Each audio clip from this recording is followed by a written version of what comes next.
রব্বুল আলামিন বলতেছেন আল্লাযীনা ইউমিনুনা বিল গায়ব, বিশ্বাসী কারা?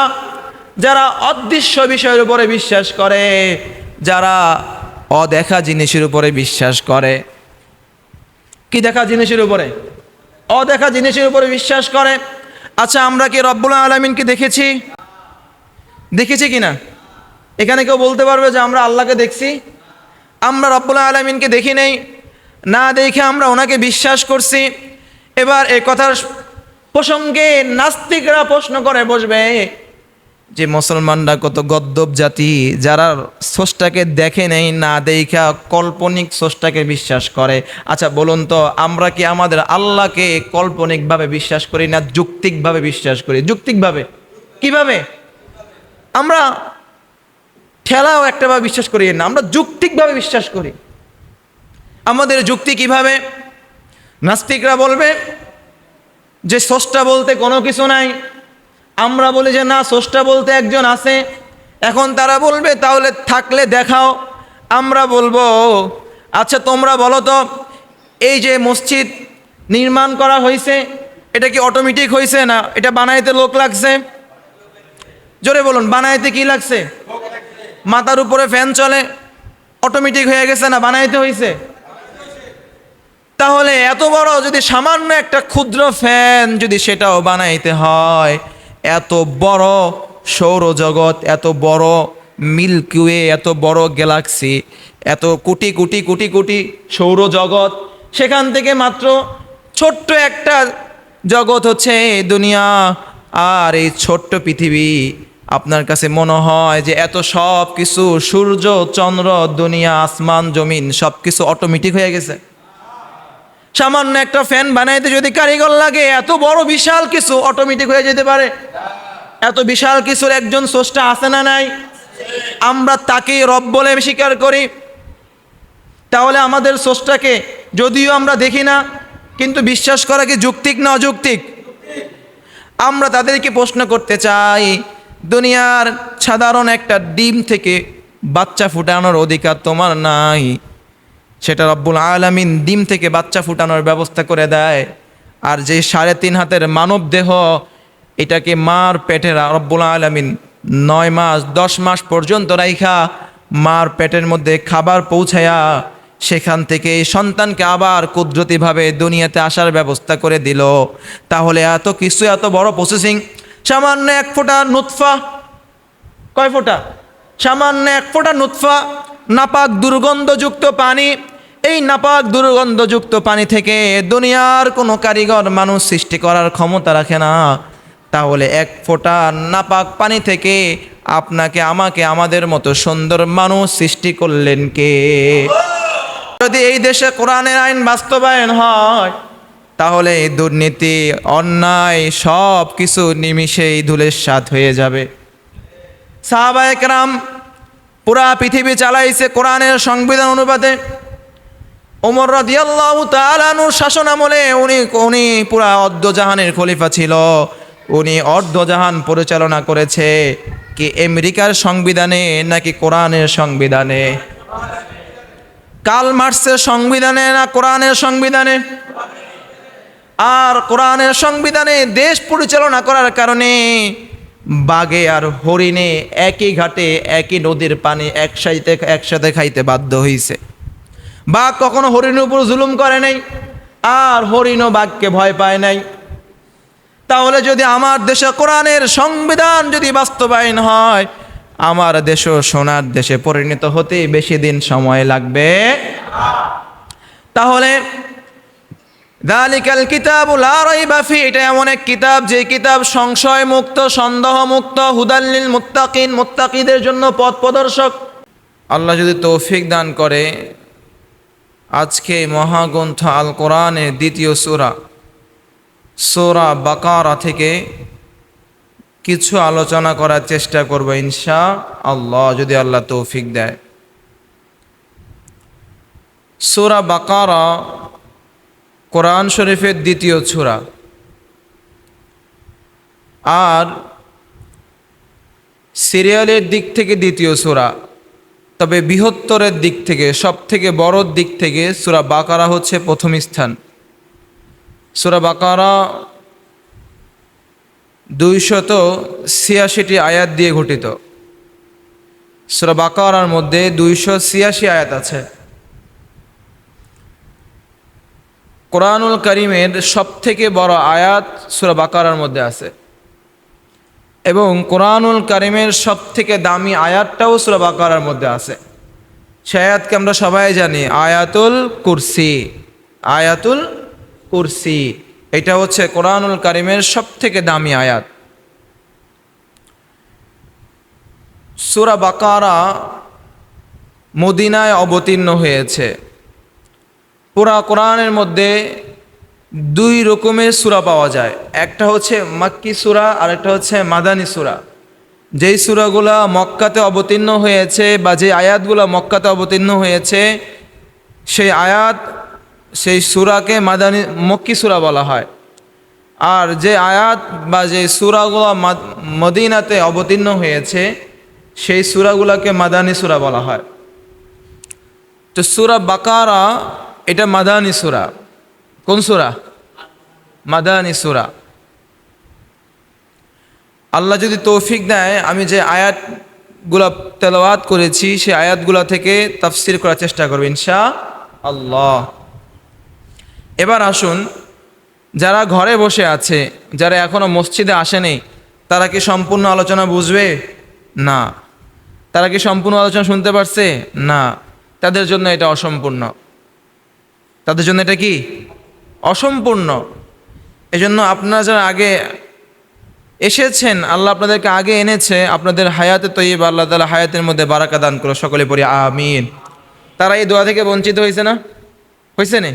আল্লাহ তাআলা আপনাদের সবাইকে শাফাকুল্লাহ আজলা সুস্থতার মতো নিয়ামত দান করুক, সকলে পড়ি আমিন। শুরু থেকে শেষ পর্যন্ত আমার সাথে কথা বলতে হবে। শুরু থেকে শেষ পর্যন্ত আমার সাথে কি বলতে হবে? কথা বলতে হবে। একতরফা দ্বারা কথা বলা যায় না।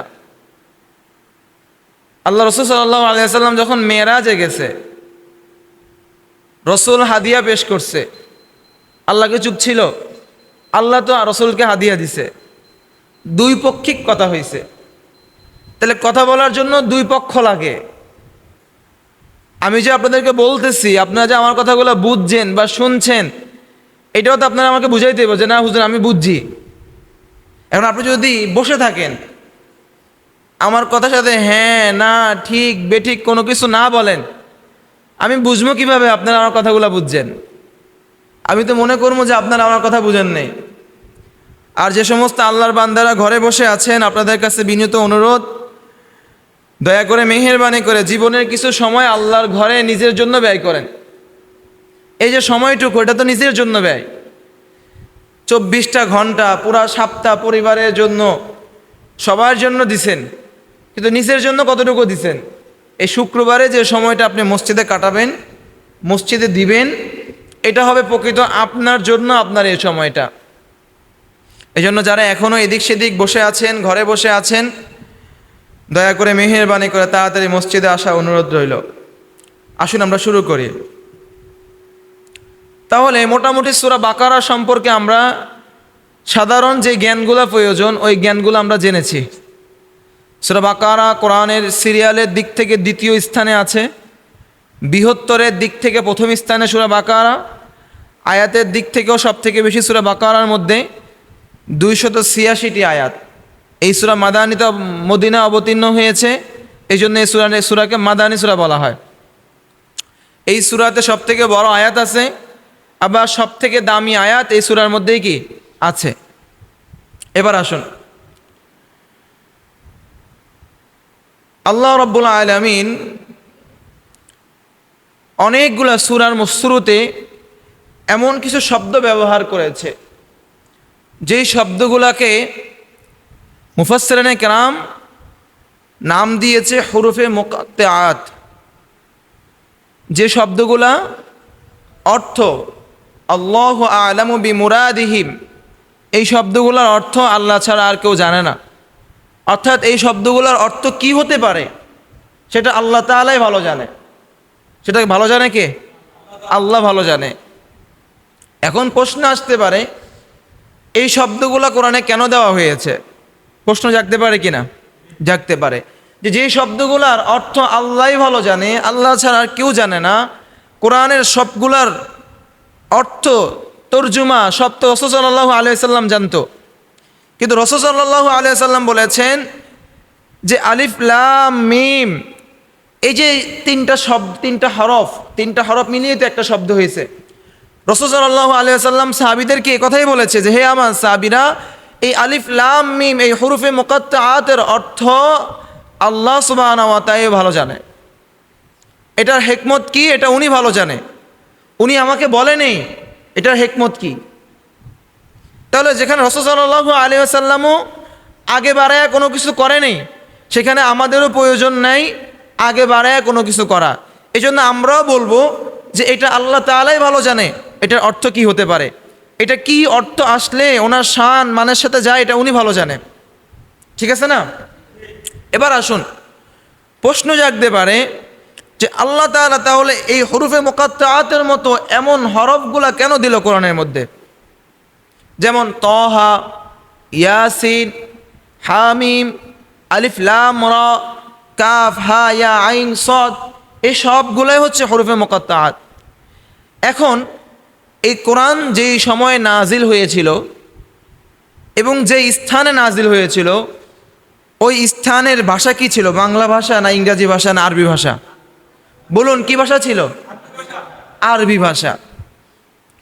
যেহেতু কোরআন দুনিয়ার কোনো মানব রচিত গ্রন্থ নয়, এটা ঐশী বাণী, তো ওই সময়ে যেহেতু আরবি ভাষার পাণ্ডিত্য ছিল, চতুর্দিকের মানুষ আরবি সাহিত্যের উপর অনেক পাণ্ডিত্য অর্জন করছে, আর যখন আমাদের রাসূল সাল্লাল্লাহু আলাইহি ওয়াসাল্লাম তাদের সামনে আরবি ভাষারই কোরআন নিয়ে এসেছে, তো কেউ কেউ বলতে লাগলো যে মুহাম্মদ তো এটা নিজ থেকে বানাইতেছে, আবার কেউ কেউ বলতেছে যে সে এই কবি হয়েছে। এক একজন এক এক রকম ভাষায় বলা শুরু করছে। তো আল্লাহ রাব্বুল আলামিন গোটা আরববাসীর, আরব কাফেরদের চ্যালেঞ্জ ছুড়ে দেওয়ার জন্য এই হুরুফে মুকাত্তাআতগুলো ব্যবহার করছে, যে আমি চ্যালেঞ্জ ছুড়ে দিলাম তোমাদের সামনে, এই আলিফ লাম মিম এই ধরনের আরও যে সমস্ত হুরুফে মুকাত্তাআত আছে, তোমরা পারলে এই সমস্ত শব্দগুলোর অর্থ বের করে দেখাও। সুবহানাল্লাহ। তোমরা পারলে সমস্ত শব্দের কি বের করে দেখাও? অর্থ বের করে দেখাও। এটা রব্বুল আলামিনের পক্ষ থেকে প্রথম চ্যালেঞ্জ। চ্যালেঞ্জ কেন দিল? কারণ ওই সময় তো কাফেররাও আরবি ভাষা জানতো, কাফেরদের মাতৃভাষা ছিল আরবি, কাফেরদের মধ্যে বড় বড় আরবি সাহিত্যিক ছিল, তো তাদের কাছে তো আরবি তো এটা একেবারে ডাইলভাত। তো এই জন্য এটা যে রবের পক্ষ থেকে একটা ঐশী বাণী, এটা সাধারণ কোনো মানুষ বানায় নেই, এটা রব্বুল আলামিন আসমান থেকে পাঠাইছে, এটা বোঝানোর জন্য একটা চ্যালেঞ্জ ছুড়ে দিল যে আমি রব্বুল আলামিন এই আলিফ লাম মিম তোমাদের মাঝে দিলাম, তোমরা পারলে এটা অর্থ বের করে দেখাও, তোমরা পারলে এরকম একটা কোরআন তোমরা নিজেরা পারলে বানায় দেখাও। গোটা কোরআন লাগবে না, কমসে কম সূরা কাউসারের মতো একটা সূরা বানায় দেখাও। 1450 বছর অতিবাহিত হয়ে গেছে, এখনো পর্যন্ত কোনো কাফের, কোনো অমুসলিম, কোনো বেদিন, কোনো খ্রিস্টান সূরা কাউসারের মতো ছোট্ট একটা সূরাও বানায় দেখাইতে পারেনি। তাহলে এটা যে সরাসরি ঐশী বাণী, এটা যে আল্লাহর পক্ষ থেকে এসেছে, এটার মধ্যে কোনো সন্দেহ আছে? তাহলে প্রথম শব্দ দিয়ে আল্লাহ তাআলা সন্দেহ দূর করে দিল, চ্যালেঞ্জ ছুড়ে দিল। এবার আসুন দ্বিতীয় আয়াতে। আল্লাহ রাব্বুল আলামিন দ্বিতীয় আয়াতে বলতেছেন, যালিকাল কিতাব লা রাইবা ফীহি হুদাল লিল মুত্তাকিন। রব্বুল আলামিন এই কোরআনুল কারীমের সূরা বাকারার 2 নম্বর আয়াতে বলতেছেন, যালিকাল কিতাব, এটা এমন এক কিতাব, লা রাইবা ফি, কোনো সংশয় নাই, সংশয় মুক্ত, সন্দেহ মুক্ত। এটা এমন এক গ্রন্থ যেই গ্রন্থ সংশয় মুক্ত, সন্দেহ মুক্ত। এবার আসুন, যেহেতু আমি শুরুতেই বলেছিলাম এটা একটা সংবিধান, এটা একটা কি? সংবিধান। এটা একটা গাইডলাইন। তো পৃথিবীর বুকে যত সংবিধান আছে, বাংলাদেশের সংবিধান বলেন আর আমেরিকার সংবিধান বলেন, কোনো সংবিধান কি নির্ভুল? বলুন, কোনো সংবিধানের আইন কি নির্ভুল? না, পৃথিবীর সব সংবিধানের মধ্যেই ভুল আছে। আপনি যেই সংবিধানের কথাই বলুন না কেন, তারা বলবে যে আমাদের সংবিধানের মধ্যে ভুল আছে, যার কারণে কয়েক বছর পর, কয়েক যুগ পর সময় সময়ে সংবিধান পরিবর্তন করার প্রয়োজন পড়ে। সময়ে সময়ে সংবিধান পরিবর্তন করা, সংযোজন বিযোজন করার প্রয়োজন পড়ে। কিন্তু কোরআন নাজিলের 1450 বছর অতিবাহিত হইতে চলতেছে, এখন পর্যন্ত কোথাও সংশোধন, সংযোজন, বিযোজন কোনো কিছুর প্রয়োজন পড়ছে? প্রয়োজন পড়ে নেই। ওই সময়ে যা নাজিল হয়েছে এখন পর্যন্ত সে একই রকমভাবেই আছে। তাহলে আল্লাহ রাব্বুল আলামিন প্রথম আয়াতের মধ্যেই দ্বিতীয় চ্যালেঞ্জ ছুড়ে দিয়া বলতেছে যে আমি যে ঐশী বাণী, আমি যে গ্রন্থ নাজিল করতেছি, শুরুতেই বলে দিচ্ছি তোমরা এটাকে সন্দেহ করো না, এটার মধ্যে কোনো সংশয় রাখিও না। এটা এমন একটি ঐশী বাণী যেটা নির্ভুল, নির্ভেজাল। সুবহানাল্লাহ বলবেন না? আমরা এমন একটি সংবিধান পেলাম যেই সংবিধান নির্ভেজাল, যেই সংবিধান সংশয় মুক্ত, সন্দেহ মুক্ত। এবার এই সংবিধানের কাজ কি? যেমন বাংলাদেশের জনগণ বাংলাদেশের সংবিধানের আইন মানতে বাধ্য, কারণ সে বাংলাদেশের জনগণ। আবার যে যুক্তরাষ্ট্রের জনগণ, তাকে আবার ওই দেশের সংবিধানে আইন মানতে বাধ্য। পৃথিবীর প্রত্যেকটা দেশের রাষ্ট্রের নিজ নিজ সংবিধান আছে, সে ওই নিজ নিজ সংবিধানের আইন মেনে চলতে বাধ্য। আল্লাহ রাব্বুল আলামিন বলতেছেন আমি যেই কোরআনুল কারীম তোমাদের মাঝে নাজিল করে দিলাম, এটা এমন একটা সংবিধান, যদি এই সংবিধান তোমরা মেনে চলতে পারো তাহলে আমি রব্বুল আলামিনের তৈরিকৃত জান্নাতে যাওয়া তোমাদের জন্য সহজ। আর একটু আওয়াজ দিয়ে বলা যাবে সুবহানাল্লাহ। রব্বুল আলামিন বলতেছেন হুদাল লিল মুত্তাকিন, এই সংবিধান কাদের জন্য? পথ প্রদর্শক, যারা মুত্তাকি, যারা মুত্তাকি তাদের জন্য এই সংবিধান পথ প্রদর্শক। এই গাইডলাইন, এই নকশা তাদেরকে মঞ্জিলে মাকসাদ পর্যন্ত পৌঁছাবে। আপনার কাছে একটা জমিনের নকশা আছে, এত নম্বর দাগের এত নম্বর জমি আপনার দাদার। এখন যদি আপনি নকশা ফলো না করেন, আপনি আন্দাজা খুঁজলে জমিকে কখনো খুঁজে পাবেন? আর যদি নকশা খতিয়ান সব ঠিকঠাক মতো মিলান, আর যদি বিজ্ঞ কোনো ব্যক্তির শরণাপন্ন হন, তাহলে সঠিক জমিটা খুঁজে বের করতে আপনার বড় কষ্ট হবে না। আল্লাহ রাব্বুল আলামিন যেই বিধান আমাদেরকে দিছে, যদি এই বিধান আমরা মানতে পারি তাহলে আমরা হব মুত্তাকি। আমরা হব কি? আর রব্বুল আলামিন বলতেছে মুত্তাকিদের জন্য পথ প্রদর্শক। মুত্তাকিদের জন্য কি? পথ প্রদর্শক। মুত্তাকি কারা? যাদের সামনে সত্য উন্মোচিত হওয়ার পর তারা সত্যকে গ্রহণ করে নেয়। সত্যকে কি করে নেয়? গ্রহণ করে নেয়, আর মিথ্যাকে লাথি মেরে ছুঁড়ে ফেলে দেয়। এটা হচ্ছে মুত্তাকিদের একটা ডেফিনেশন। আবার মুত্তাকি তাদেরকে বলা হয় যাদের ভিতরে আল্লাহর ভয় আছে। তাহলে আমাদের ভিতরে আল্লাহর ভয় আছে কি নাই বলুন তো? আছে। যারা পরিমাণ হলেও তো ভয় পাই। আমাদের ভিতরে তাকওয়ার লেভেল আছে। কেউ 10% মুত্তাকি, কেউ বা 50% মুত্তাকি, কেউ বা ফার্স্ট ক্লাস ফার্স্টের মুত্তাকি, আবার কেউ বা সেকেন্ড ক্লাসের মুত্তাকি, কেউ বা থার্ড ক্লাসের মুত্তাকি। তবে তাকওয়া প্রত্যেকের ভিতরে আছে, সেটা কম বা বেশি। তাহলে মুত্তাকিদের জন্য পথ প্রদর্শক। এবার আসুন, দুনিয়ার সমস্ত তন্ত্রমন্ত্র, দুনিয়ার সমস্ত সংবিধানের মধ্যে ভুল পাওয়া গেলেও কিন্তু রব্বুল আলামিনের এই সংবিধানের মধ্যে কোনো ভুল। তাহলে আমরা সংবিধান হিসাবে, জীবন বিধান হিসাবে কোনটা মানব? কোনটা মানব? কোরআন মানতে রাজি আছেন তো? কোরআন মানতে রাজি আছেন তো? বাংলাদেশের সংবিধানে কোরআনের আইন বাস্তবায়ন হোক, এটা চান তো ইনশাআল্লাহ? আর একটু আওয়াজ দিয়ে বলুন, চান তো ইনশাআল্লাহ? যদি এই দেশে কোরআনের আইন বাস্তবায়ন হয়, তাহলে এই দুর্নীতি, অন্যায় সব কিছু নিমিষেই ধূলিসাৎ হয়ে যাবে। সাহাবায়ে কেরাম পুরা পৃথিবী চালাইছে কোরআনের সংবিধান অনুপাতে। ওমর রাদিয়াল্লাহু তাআলা আনহুর শাসন আমলে উনি পুরা অর্ধজাহানের খলিফা ছিল। উনি অর্ধজাহান পরিচালনা করেছে কি আমেরিকার সংবিধানে নাকি কোরআনের সংবিধানে? কার্ল মার্কসের সংবিধানে না কোরআনের সংবিধানে? আর কোরআনের সংবিধানে দেশ পরিচালনা করার কারণে বাঘে আর হরিণে একই ঘাটে একই নদীর পানি একসাথে খাইতে বাধ্য হয়েছে। বাঘ কখনো হরিণের উপর জুলুম করে নাই, আর হরিণও বাঘকে ভয় পায় নাই। তাহলে যদি আমার দেশে কোরআনের সংবিধান যদি বাস্তবায়ন হয়, আমার দেশও সোনার দেশে পরিণত হতে বেশি দিন সময় লাগবে। তাহলে যালিকাল কিতাবু লা রাইবা ফি, এটা এমন এক কিতাব যে কিতাব সংশয় মুক্ত, সন্দেহ মুক্ত, হুদাল লিল মুত্তাকিন, মুত্তাকিদের জন্য পথ প্রদর্শক। এবার আসুন 3 নম্বর আয়াত।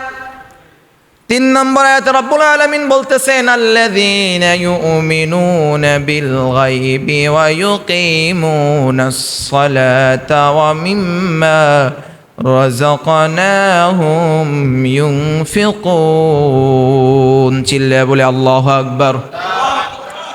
আল্লাহ রব্বুল আলামিন বলতেছেন, মুত্তাকিদের পরিচয় দিতে যাইয়া, ঈমানদারদের পরিচয় দিতে যাইয়া, বিশ্বাসীদের পরিচয় দিতে যাইয়া রব্বুল আলামিন বলতেছেন, আল্লাযীনা ইউমিনুনা বিল গায়ব। বিশ্বাসী কারা? যারা অদৃশ্য বিষয়ের উপরে বিশ্বাস করে, যারা অদেখা জিনিসের উপরে বিশ্বাস করে। কি দেখা জিনিসের উপরে? অদেখা জিনিসের উপরে বিশ্বাস করে। আচ্ছা, আমরা কি রব্বুল আলামিনকে দেখেছি? দেখেছি কিনা? এখানে কেউ বলতে পারবে যে আমরা আল্লাহকে দেখছি? আমরা রব্বুল আলামিনকে দেখি নাই, না দেখে আমরা ওনাকে বিশ্বাস করছি।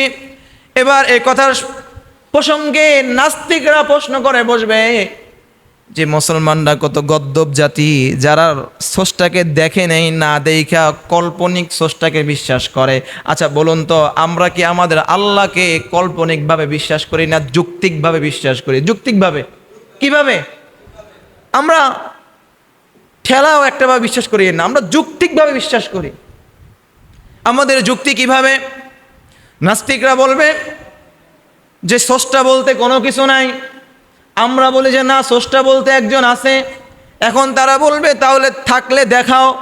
আমরা বলবো আচ্ছা তোমরা বলো তো, এই যে মসজিদ নির্মাণ করা হয়েছে, এটা কি অটোমেটিক হয়েছে না এটা বানাইতে লোক লাগছে? জোরে বলুন, বানাইতে কি লাগছে? মাথার উপরে ফ্যান চলে, অটোমেটিক হয়ে গেছে না বানাইতে হয়েছে? তাহলে এত বড় যদি সামান্য একটা ক্ষুদ্র ফ্যান যদি সেটাও বানাইতে হয়, এত বড় সৌরজগৎ, এত বড় মিল্কি ওয়ে, এত বড় গ্যালাক্সি, এত কোটি কোটি কোটি কোটি সৌরজগৎ, সেখান থেকে মাত্র ছোট্ট একটা জগৎ হচ্ছে দুনিয়া। আর এই ছোট্ট পৃথিবী, আপনার কাছে মনে হয় যে এত সব কিছু, সূর্য চন্দ্র দুনিয়া আসমান জমিন সব কিছু অটোমেটিক হয়ে গেছে? সামান্য একটা ফ্যান বানাইতে যদি কারিগর লাগে, এত বড় বিশাল কিছু অটোমেটিক হয়ে যেতে পারে? এত বিশাল কিছুর একজন স্রষ্টা আছে না নাই? আমরা তাকেই রব বলে স্বীকার করি। তাহলে আমাদের স্রষ্টাকে যদিও আমরা দেখি না, কিন্তু বিশ্বাস করা কি যৌক্তিক না অযৌক্তিক? আমরা তাদেরকে প্রশ্ন করতে চাই, দুনিয়ার সাধারণ একটা ডিম থেকে বাচ্চা ফুটানোর অধিকার তোমার নাই? সেটা রব্বুল আলামিন ডিম থেকে বাচ্চা ফুটানোর ব্যবস্থা করে দেয়। আর যে 3.5 হাতের মানব দেহ, এটাকে মার পেটে রব্বুল আলামিন 9 মাস 10 মাস পর্যন্ত রাইখা মার পেটের মধ্যে খাবার পৌঁছায়া সেখান থেকে সন্তানকে আবার কুদরতিভাবে দুনিয়াতে আসার ব্যবস্থা করে দিল। তাহলে এত কিছু, এত বড় প্রসেসিং, সামান্য 1 ফোঁটা নুতফা, কয় ফোঁটা? সামান্য 1 ফোঁটা নুতফা, নাপাক দুর্গন্ধযুক্ত পানি, এই নাপাক দুর্গন্ধযুক্ত পানি থেকে দুনিয়ার কোনো কারিগর মানুষ সৃষ্টি করার ক্ষমতা রাখে না। তাহলে এক ফোঁটা নাপাক পানি থেকে আপনাকে আমাকে আমাদের মতো সুন্দর মানুষ সৃষ্টি করলেন কে? তাহলে আমাদের স্রষ্টাকে বিশ্বাস করা অযৌক্তিক না যৌক্তিক? এই আল্লাহ বলতেছেন মুমিন তারা যারা অদেখা বিষয়ের উপরে বিশ্বাস করবে। আমরা বিল গায়বকে বিশ্বাস করলাম, এই অদেখা বিষয়ের উপরে এক নম্বরে আমরা স্রষ্টাকে বললাম। বিশ্বনবী সাল্লাল্লাহু আলাইহি ওয়াসাল্লাম সাহাবীদেরকে বলল, হে আমার সাহাবীরা, তোমরা তো আমাকে দেখেছো, তোমরা আমার মুজিজা দেখেছো, কিন্তু আমার এমন এক উম্মত আসবে যারা আমাকে দেখবে না, আমার মুজিজা দেখবে না, তোমাদের কেউ দেখবে না, কোনো কিছু না দেখা তারা অদৃশ্যভাবে বিশ্বাস করবে। তারাই হচ্ছে আমার ভাই। তারা হচ্ছে আমার কি ভাই? আমরা রসুলকে দেখি নেই, দেখছি কি না? দেখি নেই, কিন্তু আমরা রসুলের সাহাবীকেও দেখলাম না। আমরা রসুলকে না দেখা রসুলের বিধানকে বিশ্বাস করে নিলাম। তাহলে বিল গায়ব অদৃশ্য দেখার মধ্যে আমরা তো এটার ভিতরে আছি। এরপরে আসুন, জান্নাত দেখছেন? বলুন, দুনিয়ার কোনো মানুষ জান্নাত দেখছে? বিশ্বনবী সাল্লাল্লাহু আলাইহি ওয়াসাল্লাম বলতেছেন জান্নাত এমন একটা স্থান যেটার সুঘ্রাণ দুনিয়ার কোনো নাক আজ পর্যন্ত পায় নাই, যেটা থেকে আওয়াজ দুনিয়ার কোনো মানুষ এখন পর্যন্ত পায় নাই। যেই জান্নাত দুনিয়ার কোনো মানুষ জাগ্রত অবস্থায় দেখা তো দূরের কথা, স্বপ্ন যুগও দেখে নেয় এবং কি কল্পনার জগতেও কখনো কল্পনাও করতে পারবে না, এমন জান্নাত রব্বুল আলামিন দিবে। তাহলে আমরা কোনোদিন জান্নাত দেখি নাই, কিন্তু জান্নাতের কথা কোরআনে শুনেছি, হাদিসে শুনেছি। তাহলে আমরা অদেখা জিনিস বিশ্বাস করলাম কি না? করলাম। জাহান্নাম দেখে নেই কোনোদিন কোনো চোখ, কিন্তু আমরা জাহান্নামকে বিশ্বাস করি। তাহলে রব্বুল আলামিন বলতেছেন মুমিন তারা যারা অদেখা বিষয়ের উপরে বিশ্বাস স্থাপন করে। তাহলে আমরা অদেখা বিষয়ের উপরে বিশ্বাস স্থাপন করতেছি কি করতেছি না? করতেছি। তাহলে আমরা মুমিনের এক নম্বর গুণের মধ্যে পাইলাম নিজেদেরকে, পাইছি কিনা বলুন আলহামদুলিল্লাহ। 2 নম্বর, এবার এখানে অনেকে আটকে যাব, মানে বাধাগ্রস্ত হইব। 1 নম্বর মুত্তাকিদের পরিচয়ের মধ্যে, মুমিনদের 1 নম্বর পরিচয়ের মধ্যে মোটামুটি আমরা সবাই পাশ করলাম, সবাই বিশ্বাস করি। 2 নম্বর মুমিনের পরিচয়ের মধ্যে আল্লাহ তাআলা কি বলতেছেন? ওয়া ইউকিমুনাস সালাতা। মুমিনের 2 নম্বর পরিচয় হচ্ছে মুমিন নামাজ কায়েম করবে। মুমিন কি করবে বলুন? নামাজ কায়েম করবে। আচ্ছা, এবার আসুন, আমরা এখানে যারা আছি সব ওয়াক্ত বাদ আজকের ফজরের নামাজ ঠিক মতো পড়তে পারলাম কিনা? এবার আমি প্রশ্ন করব না, নিজে নিজেকে প্রশ্ন করুন যে আমি আজকে ফজরের নামাজ পড়তে পারলাম কিনা। যদি পড়তে পারি তাহলে মুমিনের 2 নম্বর পরিচয়ের মধ্যে আমি উত্তীর্ণ হইতে পারলাম। আর যদি না পড়ে থাকি তাহলে ধরে নেন মুমিনের 2 নম্বর যে গুণ আল্লাহ বলতেছেন ওয়া ইউকিমুনাস সালাত, তারা নামাজ কায়েম করবে। নিজে না পড়লে নামাজ কায়েম করবে কোন জায়গা থেকে? কথা বুঝেন নাই মনে হয়। নিজে মদ খেয়ে যদি আরেকজনের মদের বিরুদ্ধে বয়ান করে, ওই বনে নিজেও পর্দা করে না, আরেকজনকে পর্দার বিরুদ্ধে বয়ান করলে হবে? আগে নিজে মানতে হবে, তারপরেই তো বয়ান করতে হবে। তাহলে মুমিনের 2 নম্বর পরিচয় ইউকিমুনাস সালাত, তারা নামাজ কায়েম করবে। এখন যদি নামাজ নাই পড়ে, কায়েম কোন জায়গা থেকে হবে বলুন? তাহলে এবার যারা এই 2 নম্বর পরিচয়ের মধ্যে আসতে পারেননি, আসার চেষ্টা করবেন তো ইনশাআল্লাহ? নামাজ পড়বেন তো? এবার আসুন, অনেক মুসল্লি এমন আছে যারা নামাজ পড়বে তারপরেও জাহান্নামে যাবে। বলুন নাউজুবিল্লাহ। সূরা মাউনের মধ্যে আল্লাহ বলতেছেন ফাওয়াইলুল লিল, পারেন না আপনারা? জোরে বলুন, কি বলছে? ফাওয়াই। এমন নামাজি, এমন মুসল্লি যারা নামাজ পড়ার পরও ওয়াইল নামক জাহান্নামে যাবে। নামাজ পড়ার পরেও কি যাবে? কারণ তারা নামাজ কায়েমই করলো না। নামাজ কি করে নেই? এবার আসুন, নামাজ কায়েম কি, নামাজ পড়া কি? কিছু মানুষ আছে নামাজের প্রথম সারিতে বসে, কিন্তু আবার সুদের কাতারও প্রথম সারিতে তাদের নাম থাকে কি থাকে না? তাহলে নামাজ কায়েম হইছে? নামাজের সময় প্রথম সারিতে বসে, কিন্তু স্ত্রী আর মেয়ে বেগানা হইয়া বাজারের মধ্যে টই টই টই টই করে ঘুরে, নামাজ কায়েম হইছে? নামাজ 1 নম্বর কাতারে পড়ে, নামাজ পড়তে পড়তে কপালের মধ্যে দাগ ফালাইয়া দিল, কিন্তু সময় বুঝা সুযোগ বুঝা অন্যের জমিনের এক হাত আইল কাইটা সুন্দর মতো নিজের জমিনে ঢুকাইয়া দিল। নামাজ কায়েম হইছে? আল্লাহ বলতেছেন ইন্নাস সালাতা তানহা আনিল ফাহশাই ওয়াল মুনকার, নিশ্চয়ই নামাজ সমস্ত ফাহিশা সমস্ত অন্যায় কাজ থেকে মানুষকে বিরত রাখবে। আচ্ছা, কোরআনের কথা কি সত্য না মিথ্যা? আল্লাহ রাব্বুল আলামিন বলতেছেন নামাজ সমস্ত ফাহিশা সমস্ত অন্যায় সমস্ত অপরাধ কাজ থেকে তাকে বিরত রাখবে। তাহলে আল্লাহ বলতেছেন নামাজ তাকে গুনার কাজ থেকে বিরত রাখবে। আর নামাজ পড়ে তারপরে গুনাহ করে, তাহলে যার নামাজ তাকে গুনাহ থেকে বিরত রাখতে পারে না, বোঝা গেল তার নামাজ কথা এবার তার নামাজ না। আর যদি নামাজ ঠিকমতো কায়েম, তার নামাজ কায়েম হয়েছে, বোঝা গেল তার নামাজ কি হয়েছে। এই একটা ব্যাখ্যা, সে গুনাহ থেকে বিরত থাকতে পারছে। আরেকটা ব্যাখ্যা এমন হতে পারে যে নামাজ কায়েম করার উদ্দেশ্য একা একই নামাজ পড়া নয়, একা একই নামাজ পড়া, সবাইকে সাথে নিয়ে নামাজ পড়া। এবার সবাইকে সাথে নিয়ে নামাজ পড়া তখনই হবে যখন এলাকার মধ্যে সবাই নামাজি হবে। কথা বলুন না কেন? যদি একজন নামাজি হয় আর এলাকার সব যদি বেনামাজি হয়, তাহলে নামাজ কোনোদিন কায়েম হবে? নামাজ কায়েম করতে হলে তো জামাত লাগবে, জামাতে কাঁধে কাঁধ মিলিয়ে ঐক্যবদ্ধ হয়ে নামাজ পড়তে হবে, তাহলে না নামাজ কায়েম। আর এবার হচ্ছে যারা নামাজ পড়ে তাদের কাজ হচ্ছে সালাত কায়েম করা, নামাজ কায়েম করা।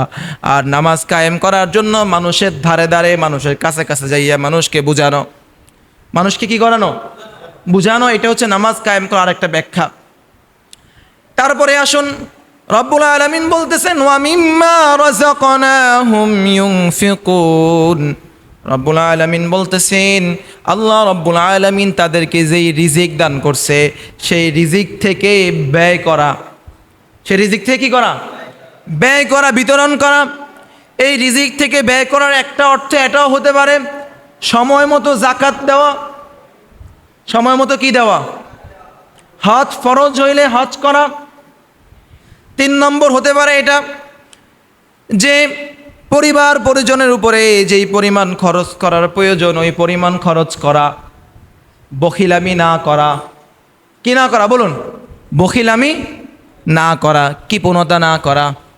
কারণ কিয়ামতের ময়দানে কিছু সংখ্যক মানুষের রূহ আল্লাহ রব্বুল আলামিনের আদালতে বিচার দিবে, বলবে আল্লাহ আপনি তাকে আমাদের জিম্মাদারি বানাইছেন, সে আমাদের পরিবারের জিম্মাদারি ছিল, তার অর্থ সামর্থ্য সব ছিল, কিন্তু সে আমাদেরকে ঠিকমতো ভরণ পোষণ দেয় নাই। ঠিকমতো কি দেয় নাই? ভরণ পোষণ দেয় নাই, বখিলামি করছে।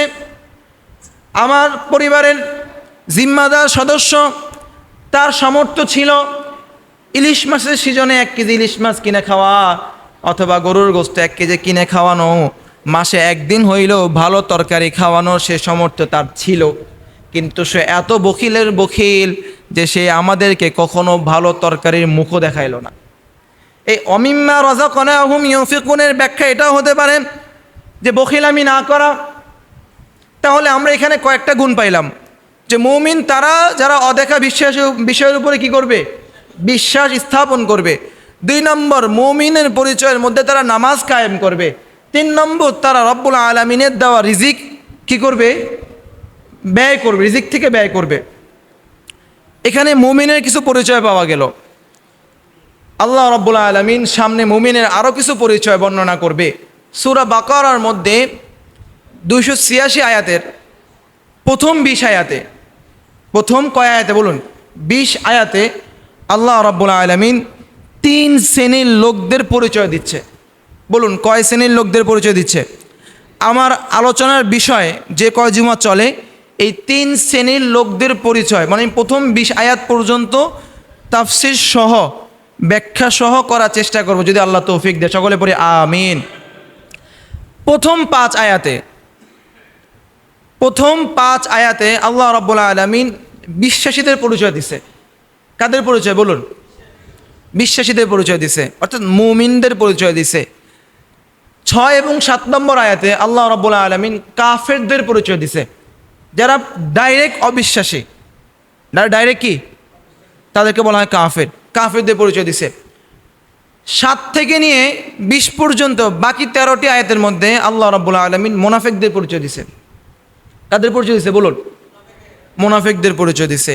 তো ইনশাআল্লাহ আমার আলোচনার মূল বিষয়বস্তু এই 1 থেকে, আলহামদুলিল্লাহ আমরা তো আজকে 3 আয়াত শেষ করছি, তো বাকি আয়াতগুলো আমরা ক্রমান্বয়ের সাথে শেষ করবো ইনশাআল্লাহ যদি আল্লাহ তৌফিক দেয়। আর এটা হচ্ছে আমাদের আগামী বিগত কয়েক জুমার আলোচনার বিষয়বস্তু আপনাদেরকে বলে দেওয়া হইলো আর কি।